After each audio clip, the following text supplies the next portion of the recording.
Arizona as they took down the Dodgers 3-2. And in college softball, the Texas Longhorns have secured back-to-back national championships, taking down the Texas Tech Red Raiders 4-1.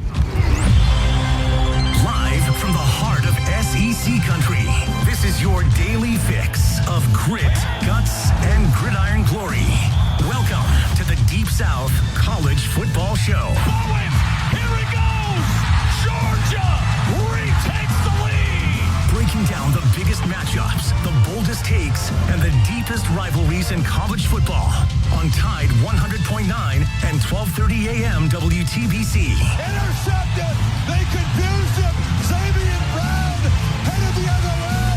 Touchdown Tide! From Fayetteville to Gainesville, from the Grove to Toomer's Corner, it's SEC football. Delivers touchdown! Now, here's your award-winning host, Wyatt Fulton.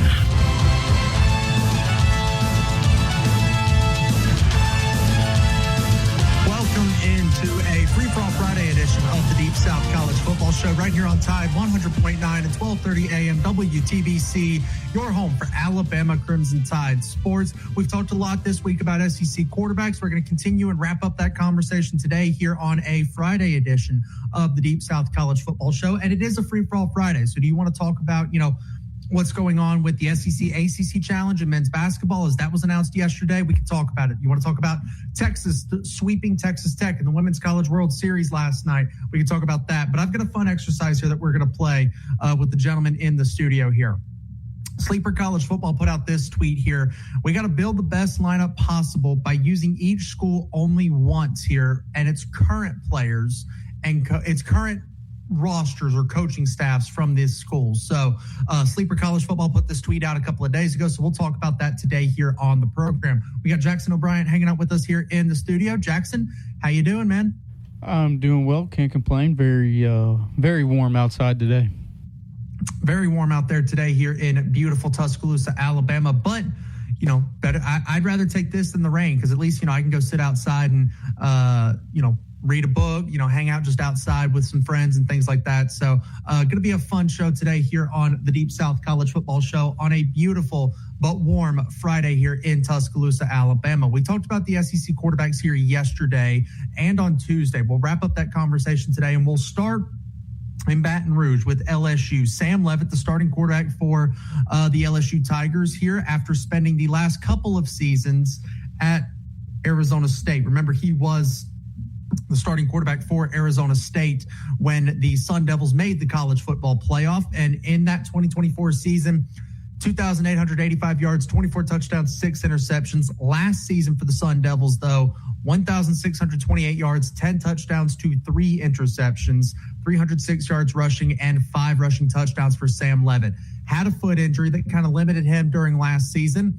Enters the transfer portal and commits to Lane Kiffin and the LSU Tigers. And we talked a lot about Sam Leavitt here on this program. Jackson, I don't think it's any secret that maybe you and I want to see a little bit more from Sam Leavitt before we start to crown him as, hey, he's the guy for LSU. He's going to be the one that's going to get the job done for LSU this season in the first year under Lane Kiffin here.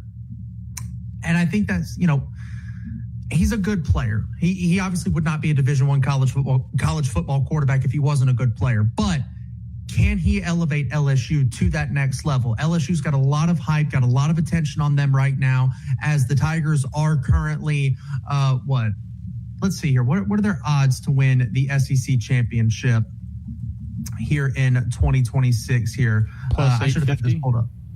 Is it plus 850 here? I've got ESPN pulled up here. I guess their partnership is with DraftKings here. So according to ESPN, LSU is plus 900 to win the SEC. That is behind Georgia, who is the favorite at plus 260. Texas is second at plus 310.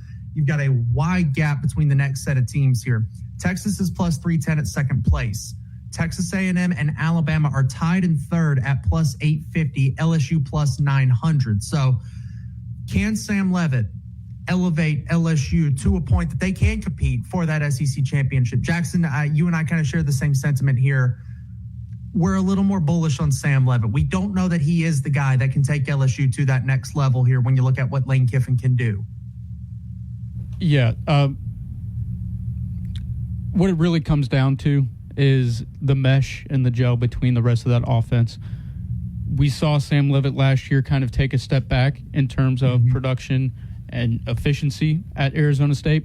And so I would say if that trend continues, then it won't be the season that, LSU fans brought Lane Kiffin and Sam Leavitt and paid all this money to have. Now, that being said, I do think that, you have Charlie Weiss and you have Lane Kiffin. Look what they did with Austin Simmons and Trinidad Chambliss. Do I think they can work out some of those kinks and get him to a above average quarterback in the SEC? Probably. But with that being said, like I said before, it comes with the mesh and the gel around the rest of that offense and the rest of those players that they brought in. It does, and I don't want to diminish what Lane Kiffin and Charlie Weiss Jr. can do with a quarterback, right? We've seen them have immense levels of success. Lane Kiffin did so at Alabama with Blake Sims, Jacob Coker, Jalen Hurts. He did so at Ole Miss with Matt Corral, Trinidad Chambliss, Jackson Dart. Same thing with Charlie Weiss. Had a lot of success with Jackson Dart and Trinidad Chambliss at Ole Miss. So we know that they're really good offensive minds. We know that they're probably going to be able to elevate Sam Leavitt past what he was at Arizona State. But I look at these stats here, Jackson. His best season, even when making the college football playoff, was 2024, and he only threw for 2,800 yards in that season. Lost to Texas Tech as well during that season for Arizona State. I'm just really nervous about what Sam Leavitt, because it all hinges on Sam Leavitt, right? Matt Moscato joined Herb and Raj podcast a couple of weeks ago and talked about it. It all hinges on Sam Leavitt.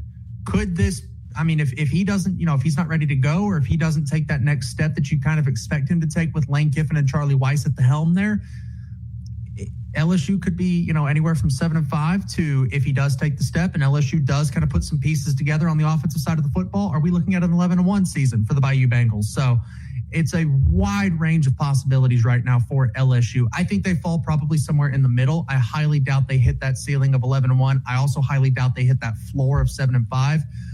It seems to me more so 8-4, 9-3 is more than likely the range that LSU is going to fall in. When you look at the game against Ole Miss, Texas A&M, you've got matchups against Alabama and Texas. You got to go to Knoxville towards the end of the season as well. So don't know that necessarily, and you got Clemson week 1, by the way. So I don't know that LSU is necessarily going to be a world beater this season. I think they can be, but I do kind of see where Lane Kiffin's coming from and saying that, hey, maybe we should pump the brakes. Like, maybe we're not going to win the SEC in year number 1. Maybe we may not even make the college football playoff in year number 1 with Lane Kiffin down at LSU. But when you bring in a guy like Lane Kiffin, you bring in Charlie Weiss, you retain Blake Baker as the defensive coordinator, you bring in all the talent that you did with Sam Leavitt, Prince William Onmialen, Jordan Seaton, the Boise State transfer safety as well.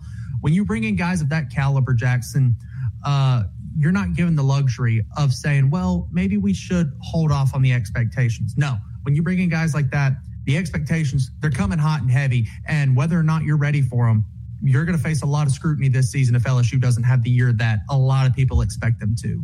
Absolutely, and I agree with that, but I would also say, going back to, the 24 season with Sam Leavitt, in the Big 12, he wasn't really asked to do much that season. Yeah, because they had a world beater at running back in Cam Skattebo. So what did they do? They just handed it to Scat, 24 times a game. So it really, took a lot of pressure off a true freshman at the time in Sam Leavitt at Arizona State. Now, can LSU duplicate that, or, kind of, wash over a little bit of that with a solid run game? Possibly. I mean, like we're talking about, it comes with the mesh on that offensive line. Is, the Colorado transfer that they brought in at left tackle, is he going to be the guy that they're paying money for him to be, as well as the rest of the guys on that team that they brought in to pay? So our next team that we'll talk about here is the Missouri Tigers, led by Eli Drinkwitz, who was hired by Missouri in 2020. Picked up a transfer portal quarterback. Seems to be kind of what they've done the last 2 years. Last season, they went and got Bo Pribula from Penn State. He didn't quite have the year that maybe he expected to, mainly due to injury, due to that foot injury he suffered against Vanderbilt there. And he's now off to Virginia. Well, they pick up another transfer quarterback, and it is one of those Lane Kiffin disciples. It's Austin Simmons, who wrapped up his sophomore season, I think a redshirt sophomore season at Ole Miss last year, was named the starting quarterback for Ole Miss to start the season. A couple of injuries early in the year kind of kept him out of the lineup. Trinidad Chambliss takes over. Austin Simmons really doesn't see the field very much, middle portion late in the season there. And he ends up hitting the transfer portal and going to Missouri here. Austin Simmons, Jackson, we don't have to question, is there a quarterback competition? What's going on in Columbia, Missouri? Because at the end of spring practice, Eli Drinkwitz came out and said, hey, Austin Simmons is our starting quarterback. So we know who the starter is going to be. It is a transfer quarterback for the Missouri Tigers. Last year for Ole Miss in, 6 game appearances for Austin Simmons here. He threw for 744 yards, 4 touchdowns to 5 interceptions. He also had 71 rushing yards and a 1 rushing touchdown there for Ole Miss. And really and truly, the only 2 games where he got quote-unquote meaningful reps, i.e. was the starting quarterback, was against Georgia State in week number 1, where he threw for 341 yards, 3 touchdowns, 2 interceptions. And then against Kentucky, which was a nail-biter of a game for Ole Miss last season, 30-23 victory there. He threw for 235 yards, 2 interceptions, no touchdowns, but he also had a rushing score in that game there. Jackson, what do we expect Missouri to be this season? Because you look at the Tigers' schedule here, and it's not the easiest slate by any means, but Arkansas Pine Bluff in week 1, at Kansas, Troy, at Mississippi State. Okay, I feel like you probably should handle those teams. Best case scenario, you're coming out of that 4-0. And then you enter the meat of SEC play. Florida, Texas A&M, back-to-back weeks at home, on the road at Ole Miss. So Austin Simmons going to get a chance against his former team. A bye week, then you go to Arkansas, and then you end the season 3 out of 4 games, just utterly brutal when you look at Texas, at Georgia, Kentucky, and against Oklahoma. What do we expect Missouri to be this season? Because we're still waiting on kind of the official status from Ahmad Hardy, who, if you don't remember, was shot at a concert in Mississippi. He's okay. He's healthy, or he's getting healthy, but his status to play this season, to play college football this season, is up in the air. So that's probably the best running back in college football is questionable, I'd say, right now to start the season, which if you've got Ahmad Hardy, you expect Missouri to be pretty good. I would say probably just a very loose gut check kind of response here. You're probably looking at 8-4 type of season with losses to, A&M or Ole Miss or Texas or Georgia or Oklahoma. I think they could probably steal one of those games there if Ahmad Hardy is healthy. If he's not, and you are putting all this pressure on Austin Simmons, suddenly Jackson, this season could very easily be derailed if you're the Missouri Tigers. Absolutely. I think I'll start with this. Do you think that last year's Missouri roster is better than this year's Missouri roster? I think it was. I think they got hampered by quarterback injuries. Okay, I would agree. So with that, you're upgrading at quarterback. I think we would both agree there. Yes. But your overall surrounding cast is probably a little less. So is that quarterback upgrade able to then make up for the rest of the lack on the roster? If so, then you're probably looking at a similar season to what you had last year. If not, then you're probably looking at maybe 1 or 2 games worse than you were last year. And that's a really good question, right? Because, we all know what Missouri had at edge rusher last year. Zion Young and Damon Wilson. Well, Zion Young, now a Baltimore Raven. Damon Wilson, a Miami Hurricane. So your 2 leading edge rushers, gone. I think they lost Toriano Pride in the NFL draft as well. So one of your starting corners, he's off the roster now. Kevin Coleman, the big wide receiver, he's gone. So you're making changes at quarterback, at receiver. Ahmad Hardy is back, allegedly. But can that quarterback elevate the level of play of his teammates? And that's a big thing that the SEC asks. A lot of SEC teams ask this of their quarterback.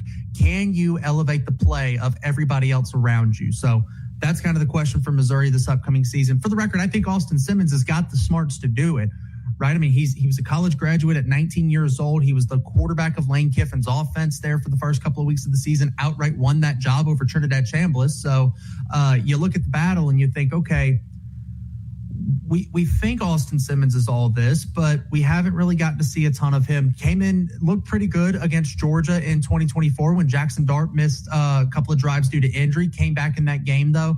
Jackson Dart did. So We've seen the flashes, but can he consistently put it together over the course of a full 12 games? That's what we don't know. That's the question for Missouri at quarterback. Obviously, the big question for Missouri's roster right now, though, is what's going on with Ahmad Hardy? Is he going to be healthy for this season? If that answer is yes, I think Missouri's in a pretty good spot this upcoming season. If that answer is no, I'd take bowl eligibility. Like, if I'm a Missouri fan, no Ahmad Hardy with all the questions on this roster, go 6-6. I don't care if we're playing in the GoDaddy Bowl or the Pop-Tart Bowl or the Pinstripe Bowl. I don't care.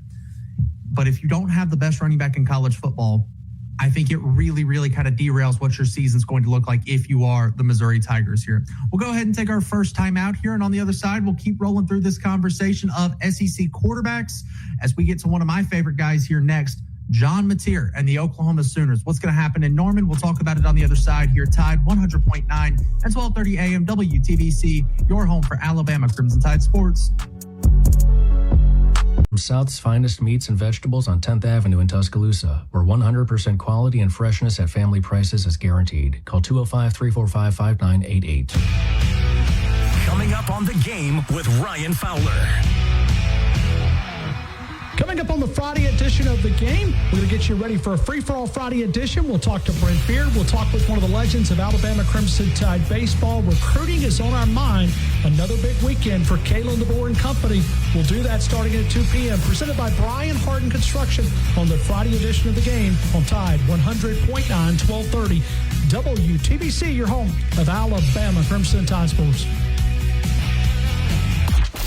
The longest-running sports talk show in Tuscaloosa. The Game with Ryan Fowler. Weekdays from 2 to 6 p.m. on Tide 100.9 and 1230 a.m. WTBC. And streaming worldwide on the free Tide app. What does it mean to advertise and do your marketing with Town Square Media Tuscaloosa? Melissa started her business in 2014. What would you say to someone considering Town Square Media Tuscaloosa? My experience with Town Square Media has been awesome, and I would definitely recommend it to anyone. I think that this is the first time in my marketing experience that I've been able to see my return on investment. I would definitely say in the past that has not been the case. In this, I like knowing that that's 100%. A lot of the marketing we've done has been radio. You guys have so much more to offer than that, whether it's, websites from targeted marketing to radio. You are kind of a one-stop shop, and it makes doing marketing so much easier. So I would definitely recommend it. For more info on marketing with Town Square Media Tuscaloosa, call 205-345-7200 or click on Advertise with Us on our website. Tide 100.9 Tuscaloosa weather. Here's your Tuscaloosa and West Alabama forecast. A beautiful afternoon here with sunshine up to 88. Fair skies tonight at 65. Humidity starts to creep back in tomorrow. Partly cloudy with a high near 90. Storm chances increasing tomorrow night, and a good chance of storms as we move into the day on Sunday. Sunday's high 81. Looks like a few more storms possible as we kick off next week with Monday's high in the mid-80s.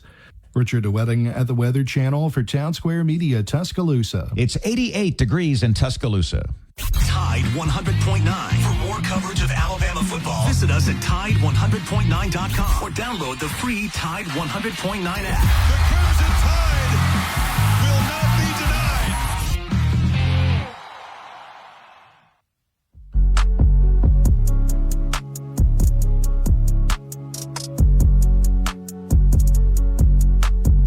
Welcome back into the Deep South College Football Show right here on Tide 100.9 and 1230 AM WTBC, your home for Alabama Crimson Tide Sports. Here we're talking SEC quarterbacks here as we roll into the bottom half of the alphabetical list of the SEC here as we get into Oklahoma, and that is quarterback John Mateer, originally from Little Elm, Texas, by way of Washington State, now the starting quarterback at Oklahoma. Last season, prior to a thumb injury he suffered against Auburn, he was the Heisman favorite. And you look at these first 4 games of the season for him, 392 yards and 3 touchdowns against Illinois State, 270 and a touchdown, and I believe a rushing touchdown as well, 2 rushing touchdowns, against number 15 Michigan, against Temple. 282 yards, a touchdown, and a rushing touchdown. Against Auburn, 271, 1-1. Then the thumb injury happens.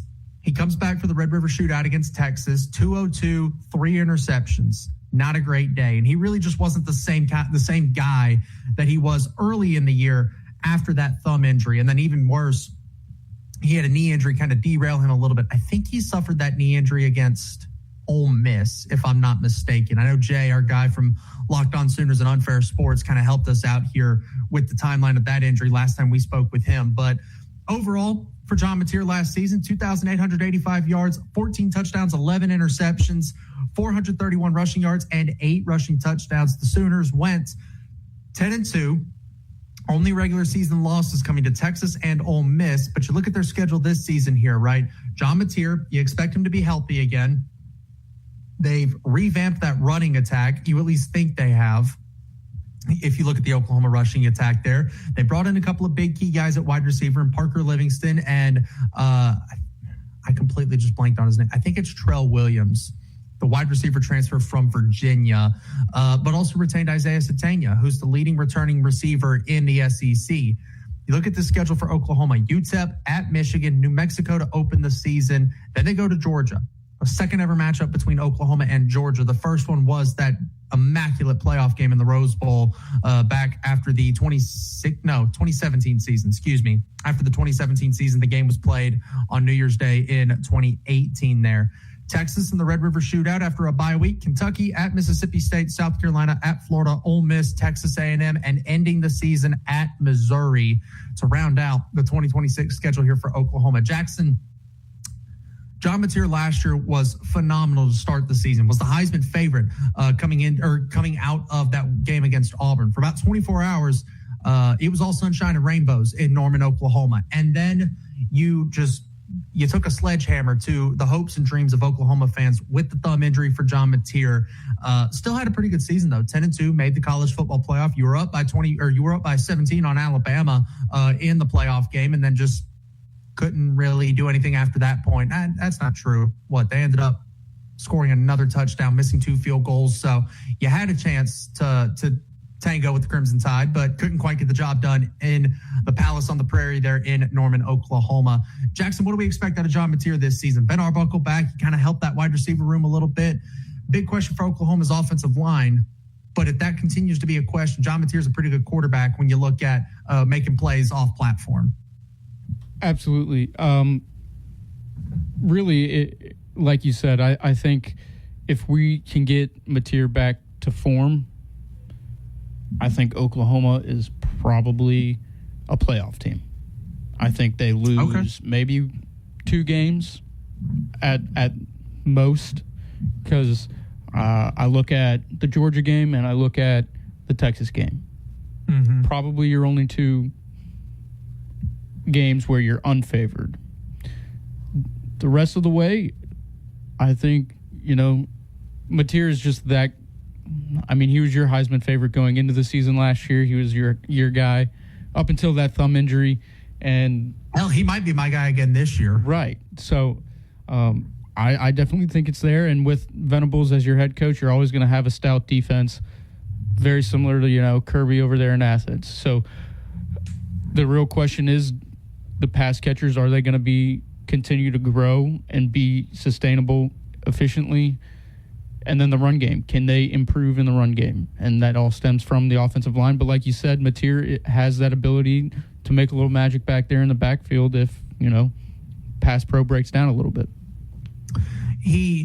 I hate drawing comparisons to people that we consider college football all-time greats, but he's got a little Johnny Manziel in his game on the field. A little bit of that backyard style. I can make, chicken salad out of chicken blank.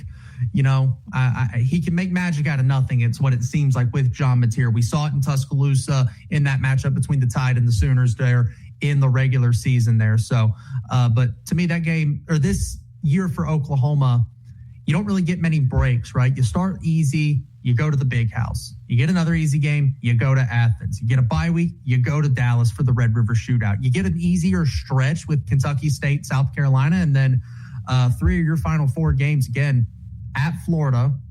We know the Swamp can be kind of rough to play at, and if Florida's rolling by that point, it could be a much tougher game than we are anticipating here in the month of June. Ole Miss, who we'll talk about here in just a moment with Trinidad Chambliss there. Texas A&M with Marcel Reed as well. Oklahoma, to me, they've got to enter that Georgia game undefeated. If they hope to make the playoffs again, they've got to enter that Georgia game undefeated, split Georgia and Texas, and then at that point, you might be able to withstand a loss late in the season to an Ole Miss, to a Texas A&M, be one of those 10-2 teams again when you look at making the college football playoff. Don't know necessarily that they've got a really good chance at winning the SEC. I mean, they're plus 1,300 sitting behind LSU and Ole Miss to win the SEC. So don't know that you should expect to see the Sooners in Atlanta, but wouldn't be shocked again if they're back in the college football playoff. But if they come out of week two, going to the Big House 1-1, it really puts your back against the wall for the remainder of the season if you're Oklahoma. Speaking of a team that they got coming up later in the season, that is the Ole Miss Rebels, quarterbacked by one Mr. Trinidad Chambliss after he won his legal battle there with the NCAA. Chambliss last season, 3,900 yards, 22 touchdowns, 3 interceptions, also had 527 yards on the ground and 8 scores with his legs here. Jackson, because we haven't done our Heisman previews yet, or our Heisman preview rankings, or our finalist predictions and whatnot. We haven't done any of that stuff yet. We'll do that here probably a little bit later this month, maybe early in July. But if it's not John Mateer for me, it might be Trinidad Chambliss here from what he did last season for Ole Miss. I'm right there. I think Chambliss, I mean, I keep saying it, but all you have to do is watch that Sugar Bowl. Just watch and marvel at the things that this kid was able to do. Not coming in as the starter, coming in as a backup and doing those things. It's like, I don't know, it was mind-boggling for me watching that game, watching him do those things that he was doing, running away from line of scrimmage all the way around 15 yards back, and then running up and then finding, Stribling for a breakaway touchdown. I was like, oh my God. It was just that right there, and then him getting the waiver to come back, huge for Ole Miss. You did pick up Deuce Knight to kind of, handle that succession if needed, if he didn't get that waiver, but he did. So now you're cooking with gas, Ole Miss, and you better take it home to roost against LSU in week 3. And if they do, if they handle their business and beat LSU, those are two, I consider those two separate things. Handle your business means win the games you're supposed to win. That's Louisville, Charlotte, Florida, Vanderbilt, Missouri. And beat LSU, because I don't know who's favored in that game right now. I don't know. I'm sure there's a line out there somewhere. I think it's 2.5 Ole Miss. Okay, so it's essentially a pick 'em. If the game was in Death Valley, LSU would be a 1.5-point favorite because you allot 3 points to the home team. So neutral site, it's a pick 'em. Since it's in Oxford, Ole Miss is a 2.5-point favorite. So handle your business, number one. And number two, if you beat LSU and you're rolling into late October undefeated, if you're Ole Miss, that's massive because you've got 3 very, very tough games late in the year. October 24th, you go to Texas. By the way, sandwiched in the middle of this game and their game against Georgia on November the 7th, you got to play Auburn. What can Auburn do? We don't know this season. So you've got at Texas, Auburn, Georgia, at Oklahoma. Ole Miss I could easily see a world where Ole Miss is rolling come mid-October. And then during that stretch of 4 games, they're 1-3 and they're out of the playoff race within the span of a month there. I could easily see that being the case for Ole Miss. I agree. I think, they're going to have the start of the season circled with LSU. And I think, they're going to win those games that they should win, like you talked about. But that back half, I believe they should be able to beat Auburn. But Texas, Georgia, Oklahoma, I mean, that's a tough stretch. I mean, you get Texas at home, you go to Texas, you get Georgia at home. You've beat them before. Can you do it again? They have. Athens seems to be the one place Ole Miss can't beat Georgia. They beat them on a neutral field. They beat them in Oxford a couple of seasons ago, and now you get them back in Oxford here. But you can't sleep on that Auburn game, though, either, because it's a trap game. It's sandwiched right in the middle of that road trip to Austin and that matchup with Kirby Smart and the Dogs there the next weekend. I'm going to circle that Auburn game, and I'm going to say that's a trap. If they fall for that trap, that season could very quickly derail for Pete Golding and Ole Miss. But I do think they'll have a really good year. I agree, but I also think what goes for Ole Miss in their favor for that Auburn game is that Pete Golding was here at Alabama, so he knows all about what Auburn can do no matter the head coach, especially if it's a first-time head coach at Auburn. They're always a little dangerous, a little spicy, so I do think they have that and won't entirely overlook them. That's fair. That's fair. Ole Miss plus 1,100 to win the SEC. We'll go ahead and take this next time out. On the other side, we'll try and wrap up the SEC quarterback conversation in the next segment. And then I want to get to this sleeper college football. Build the perfect team with the teams listed. Who are those teams? We'll talk about it here on Tide 100.9 and 1230 AM WTBC. Better deal on the best network. Come by Verizon today. Best network based on root metrics, best overall mobile network performance, U.S. second half 2025. All rights reserved. Must provide recent consumer mobile bill and the name of the person redeeming the deal. Additional terms, conditions, and restrictions apply. What does it mean to advertise and do your marketing with Town Square Media Tuscaloosa? Melissa started her business in 2014. What would you say to someone considering Town Square Media Tuscaloosa? My experience with Town Square Media has been awesome, and I would definitely recommend it to anyone. I think that this is the first time in my marketing experience that I've been able to see my return on investment. I would definitely say in the past that has not been the case. In this, I like knowing that that's 100%. A lot of the marketing we've done has been radio. You guys have so much more to offer than that, whether it's, websites from targeted marketing to radio. You are kind of a one-stop shop, and it makes doing marketing so much easier. So I would definitely recommend it. For more, that's 800-923-6829. What do you have to lose? Call 800-923-6829. Again, 800-923-6829. A national championship team covering a national championship team. The best sports talk in the state. Tide 100.9 and streaming on the Tide 100.9 app.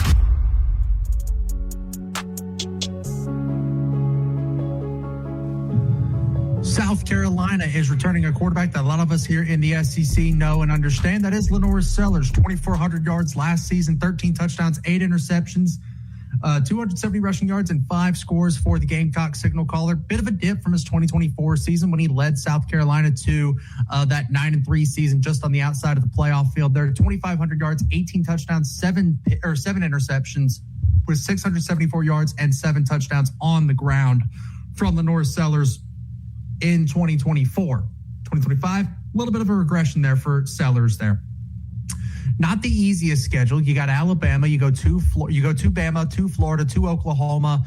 You get Georgia and A&M at home, and you get Tennessee at home, by the way, as well. So not the easiest schedule here for South Carolina, but Lenore Sellers is a very dangerous passer. He's a very dangerous player. We've seen it in Tuscaloosa. If you're an Alabama fan, he almost beat you in 2024, if not for Damani Jackson in a late game sealing play, and a really smart decision by him to take that ball out of the end zone there at the end of the 2024 matchup. And then in 2025, he also put South Carolina up late. But for Lenore Sellers, the biggest thing for him is limiting the oh no plays, the heartbreaker plays, right? And we'll relate it back to Alabama there. In 2025, they had a lead on the Crimson Tide, and he fumbles the football right there. But I think it was a tie ball game, or South Carolina had a very slim lead.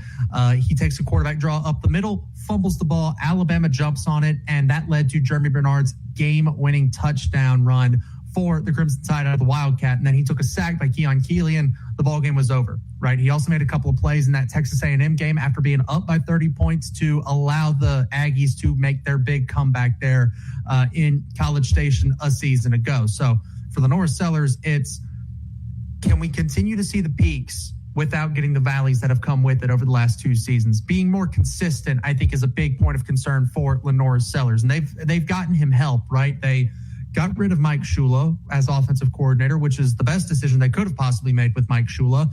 And they went out and got some offensive line help. Pulled in some guys from the transfer portal, Jacarius Peak. I know he suffered a bit of a rough injury in preseason, missed most of spring practice, but Shane Beamer did say a few months ago that Peak is pretty much expected to be ready to go after, if not for the start of the season, by the time the season, kind of gets rocking and rolling. They play Kent State and Towson to start the year. So probably as they enter SEC play, you look at South Carolina as a team that's probably going to be close to, if not at full strength, with that big left tackle. They're protecting the blind side of their key guy in Lenora Sellers here. Moving past South Carolina, a really fun one here, the Tennessee Volunteers here. Now, Tennessee may not be in the best position here this season. All right, new quarterback for the 5th consecutive year, I think. They went Hendon Hooker, Joe Milton, Nico Iamaleava, Joey Aguilar, and now they're going to have a new one. Is it George McIntyre or is it Brandon, or is it Faison Brandon? Matt Zenitz of CBS Sports and Chris Hummer of CBS Sports co-wrote an article about a month ago now that post-spring practice intel for each SEC team, and they said that Faison Brandon has actually done a pretty good job of closing that gap. So, Jackson, it seems like Tennessee's kind of sitting in a similar spot where do you go with maybe the guy who's been in the system, the guy who knows the offensive scheme, or do you take the freshman with the higher ceiling, understanding that you might have some rough plays here or there, but the ceiling is higher for a guy like Faison Brandon than it is for George McIntyre, probably. I agree. I would also say that I think Tennessee is in a little bit of a different situation just because Josh Heupel's system is very unique to what it wants and what he wants out of a quarterback. Not to say that DeBoer's system isn't either, but DeBoer's system kind of favors both Russell and Austin Mack. It does. Josh Heupel's system is very quarterback friendly. Not to say that Kalen DeBoer's isn't, but Josh Heupel's system is very quarterback friendly. We've seen a lot of guys have success in that system. A lot of guys that are good college quarterbacks, but maybe aren't quite making waves in the NFL the way that they had hoped. You look at a guy like Hendon Hooker, Joe Milton, who have kind of hung around as backups, but haven't really gotten any starting opportunities in the NFL. Nico Iamaleava, we know he's now at UCLA. Joey Aguilar didn't get his waiver, unlike Trinidad Chambliss. So Joey Aguilar, Jackson, did he end up signing anywhere? Do we know where Joey Aguilar ended up signing? No idea. I'm not sure on Aguilar's situation in the NFL. I'm sure he probably got like a practice squad invite somewhere. He signed okay, so according to Tennessee Volunteers on Sports Illustrated, he was signed by the Jacksonville Jaguars as an undrafted free agent. So there you go. Okay. Joey Aguilar, Jacksonville Jaguar, behind Trevor Lawrence. Who else is in that QB room? That's a great question here. Trevor Lawrence, Mac Jones was, but now he's in San Fran. Right, yeah. Mac Jones is now in San Francisco, backing up Brock Purdy here. If you'll give me 1 second, I'm pulling up the Jaguars' current roster to look at who they've got at quarterback. And this is more than what they'll carry throughout the season because obviously they've got Trevor Lawrence, Nick Mullins from Southern Miss, and Carter Bradley, a one-year NFL veteran from South Alabama. He was Kane Womack's quarterback, I believe, at South Alabama. And then Joey Aguilar signed with them as well there. So moving past Tennessee, though, we got Texas A&M and Marcel Reed. Reed, a very, very dynamic player, but very up and down with his level of play. Same thing as Lenora Sellers. The peaks are immaculate. The peaks are like he's a Heisman candidate. The valley is, what the hell is going on? Why is he on the field right now? And we saw the epitome of that in one game last season for Marcel Reed, and it was South Carolina, right? You put yourself in a hole. You go down by 30 points, and then you immediately flip that script, make a 30-point comeback, and win the football game. So for Marcel Reed, for me, it's a lot of the same things as Lenora Sellers, where can we get a little more consistent? I'm okay not getting the high highs that I did get, as long as I'm not getting the low lows that I was getting as well. If we're a little more consistent, I look at Texas A&M with the roster that they've got at receiver, at running back. You know, we know Mike Elko's going to do a really good job with that defense as well. They brought in some help along the offensive line, whatever you think about the additions they made there.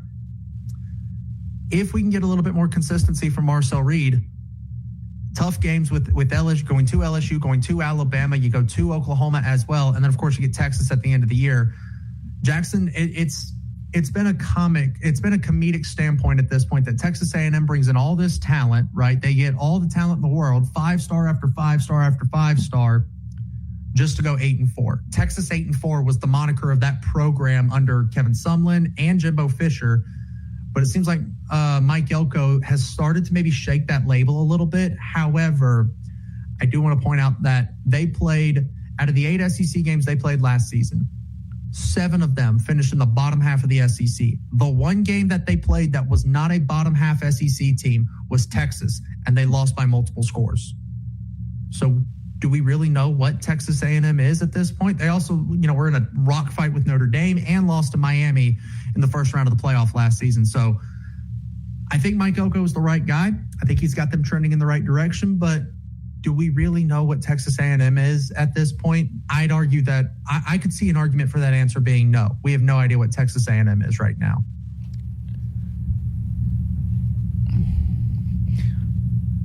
I think while we're not sure what Texas A&M will be as a whole, I do think there is a baseline that we can look at when it comes to A&M with Mike Elko and Marcel Reed. And I think that baseline might be Texas 8-4.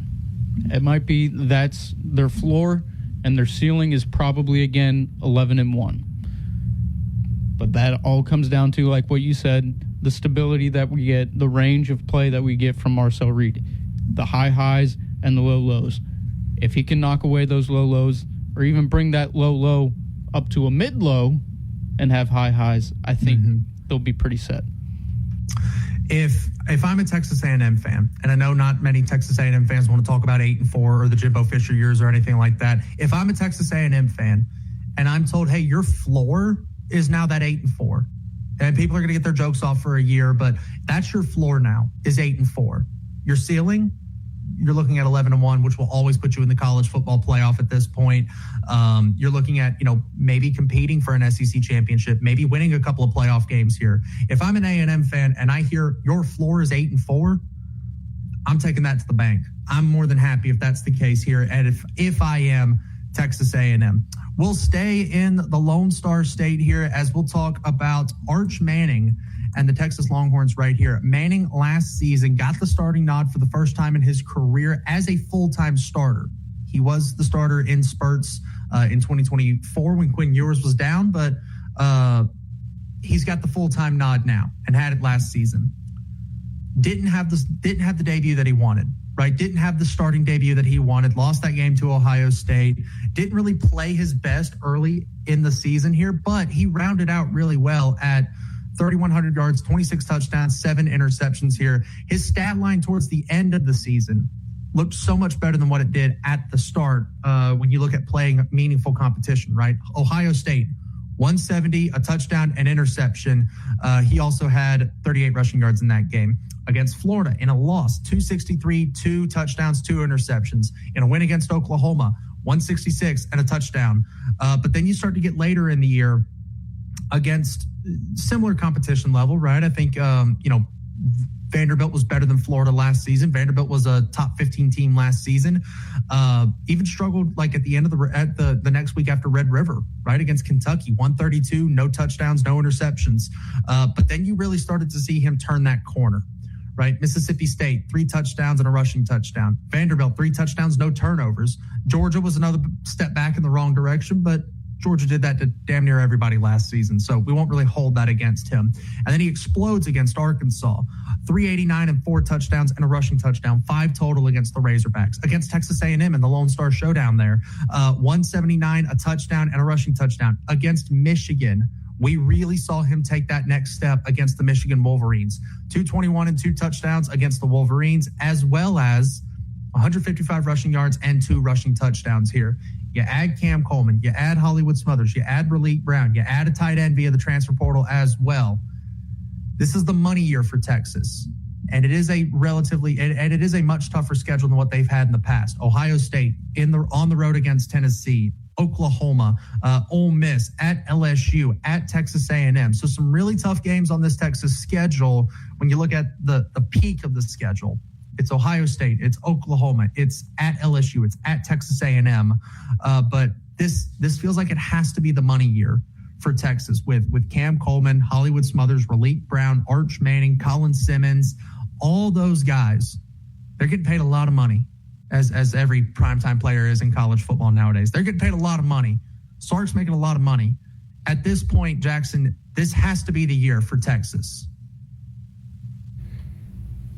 Yes, but I would also argue that when you mentioned you can't hold those poor performances against him when he's playing Georgia, Ohio State. I think you have to hold those against him because you're Arch Manning. You were the Heisman favorite going into the year. You're with offensive wizard Steve Sarkisian. You had great playmakers on your team last year. You're Texas. You can't say that you didn't. You were brought in here to be the saving grace for the Texas Longhorns, and you weren't. I do think, he did start to develop a little more, and we got to see that, like you said, in the Michigan game. But let's be real. Michigan was down last year. They were not. Oklahoma railed on Michigan last year. Yeah. So did Ohio State. So did a few Indiana. Let's be real. Arch has to develop more. I still think we need to see more from him and this offense, and I think we do get that to a degree this year. Do we get Heisman frontrunner, Heisman winner? If they go undefeated, win the SEC, and make the playoff and get a bye? Highly likely. Do I think that's what's going to happen? No. Do I think that it's possible to happen? Yes, because you don't face Georgia in the regular season. You don't face your daddy. So we'll see. I like that comment because you know who's sitting on the phone lines right now, and we'll go ahead and go to him here down in Louisiana, the resident Texas fan. How you doing, man? Yeah, why are we talking quarterbacks when we just won a natty last night in softball? Oh, we've been talking quarterbacks all week, man. We've been talking quarterbacks all week, man.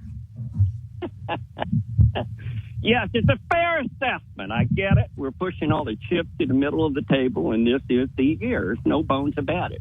But don't go thinking we're going to fire him if he doesn't come through. Okay? He brings talent in, and he tries to win. Did I once use that word, Jackson? Did you? Nope. Jimbo brought all the talent in the world in at A&M. It's about what you do with that talent. Right. And if you can't do jack squat, then you're a bad coach. Exactly. That's fair. That's a fair assessment. You got to win with the talent that you got, and if you don't, fine, I get it. Okay? But I don't see y'all saying any of that. Y'all keep talking about you got the best talented roster in the whole country, and you're losing 4 games a year, and you somehow manage to get a top 10 ranking. Go figure. Okay? I'm just saying. We're trying to win a natty. Everybody's trying to win. And yes, we have to get past Georgia to do it. Okay? Nothing wrong with that. Okay? But look, the problem with Archie, and granted, he had a lot of pressure on himself. And in the first 4 games, he was miserable. Okay? But you can't fault him in Florida. He had like 7 drop passes. You can't fault him against Oklahoma, even though you won the game. Okay, and you can't fault him against Mississippi State and Kentucky. They won the game, and he started airing it out. I said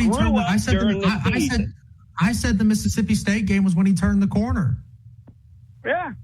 So the point I'm trying to make is, and again, and it's a fair assessment about Michigan. They were a shell of Texas only won that Mississippi State game because Brandon Walker was there for Mississippi State. Texas won that game in Mississippi State because you had an idiot coach kept kicking the ball to Niblett. Okay, we had no shot in that game until Niblett was returning the football back. Oh, look at it. So, yeah. So, and this time we have the cowbells in our stadium. Maybe we'll get to crunch a few along the way. How? Those cowbells are annoying. So, real quick, I'm just saying. Okay, I want to give you a little preview of the show in a couple of hours from Ryan Fallerstein. He's going to go ahead and blame that Texas bought their team for the SEC championship in the tournament and also for the Natty. True, we did pay for these players only to keep them from going somewhere else. We were getting poached, so we had to only pay to keep them from going to Tech. Yeah, Tech and Nebraska. Nebraska and UCLA were poaching too. So, yeah. So I'm just saying, we put our money where our mouth is, and we got a natty. And congrats on the natty. I'm thankful Texas is able to hold its weight in women's sports. Right. celebrate your natty here that you won yesterday, because you're not going to be doing it in January. Oh, really? Is Alabama and Georgia going to be there? I'm just asking. One of them will be there. Just saying. I'd put a lot of money on at least one of them being there. So I'm just saying. You always say, welcome to the SEC. I'm going to tell you, we got the natty in softball. You're welcome, SEC. You're welcome. I don't hear a thank you there. Okay, so let me go to the drive-thru and pick up my natty trophy. See, the problem is it just doesn't fit through the window. I got to find a way to have them deliver it to my front door. Here we go. You can put it with all the swimming and diving trophies that y'all are shining over there. Yeah, and by the way, and rowing. Don't forget rowing. Rowing, yes. Oh, by the way, those all have markers for that athletic department. I'm telling you, the world record for an 8-woman row team in that boat is the world's fastest boat. That's what they called it. I said, really? And I said, for nothing? You're putting up all this money? They got money back for that. So, yeah, just letting you know, it is worth it if you invest in the sport. Okay? Now, real quick, I want to say something, and I need your take on it, and you can think about this, because we got 90 days here. And I'm being dead serious, okay? We've got a lot of international players on this softball team. So, same thing for basketball. A couple in football, a couple in baseball. I think it's high time, since we're doing all the guardrails for the NIL and everything, tennis, golf, and everything, it's high time to go ahead and we need to either open up the scholarship for homegrown talent from these high schools instead of taking all these Euros, professional, okay? Alabama's doing it too. Don't tell me you're not, okay? So I'm just saying, if you take in an international student or somebody that's going to take a spot on the roster, you need to open up another roster for a high school graduate or a high school talent.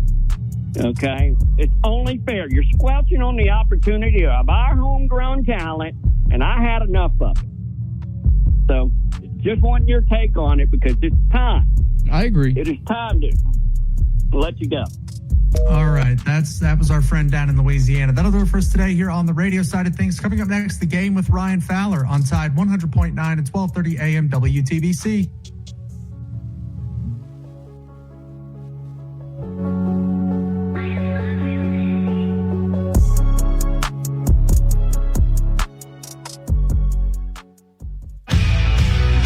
Coming up on the game with Ryan Fowler. Coming up on the Friday edition of the game, we're going to get you ready for a free-for-all Friday edition. We'll talk to Brent Beard. We'll talk with one of the legends of Alabama Crimson Tide baseball. Recruiting is on our mind. Another big weekend for Kalen DeBoer and company. We'll do that starting at 2 p.m. Presented by Brian Harden Construction on the Friday edition of the game on Tide 100.9, 1230 WTBC, your home of Alabama Crimson Tide Sports. The longest-running sports talk show in Tuscaloosa. The Game with Ryan Fowler. Weekdays from $9,000 for a free consultation, no fees unless we win.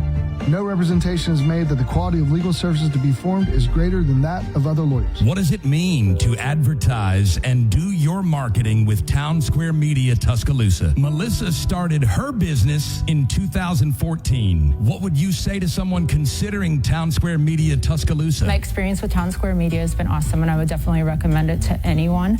I think that this is the first time in my marketing experience that I've been able to see my return on investment. I would definitely say in the past that has not been the case. In this, I like knowing that that's 100%. A lot of the marketing we've done has been radio. You guys have so much more to offer than that, whether it's, websites from targeted marketing to radio. You are kind of a one-stop shop, and it makes doing marketing so much easier. So I would definitely recommend it. For more info